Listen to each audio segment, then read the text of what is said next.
3 kilometer vest for Herning ligger Studsgård, der med knap 500 indbyggere er udnævnt til klimalandsby. Byens borgere mødes en lørdag morgen for sammen at give hele Studsgård en rengøringsoverhaling. På byens torv, der bliver kaldt byens grønne hjerte, bliver der også gjort rent, så man kan samles til hyggelige aftenstunder. De mange affaldscontainere er en del af klimalandsbyen, da indholdet vejes og tælles med i CO2-regnskabet. Og her kan man se store besparelser. På Studsgård Friskole er der rig mulighed for aktiviteter både i frikvarteret og i undervisningen. Studsgård Gymnastik- og Idrætsforening har en stor fodboldafdeling. Og i byens minihal er der blandt andet badminton og grundlag for en aktiv fritid for både unge og ældre. Børnehaven og byens dagplejemødre har mange muligheder for at være tæt på naturen på de mange legepladser rundt omkring i byen.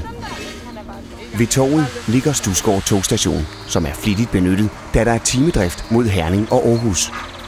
Turen til Herning tager ca. 8 minutter, hvilket er både hurtigere, billigere og mere klimavenligt end bilen. Borgerne har i samarbejde med Folkekirkens Nødhjælp oprettet en genbrugsbutik i byen, hvor man også kan mødes over en kop kaffe. Der udstykkes grunde til traditionel byggeri, men der kan også bygges bæredygtige huse i Studsgårds grønne bydel. Byen forventer, der bliver rift om byggegrunde på grund af det nye storsygehus i Gødstrup, da Studsgård kun ligger 8 kilometer derfra.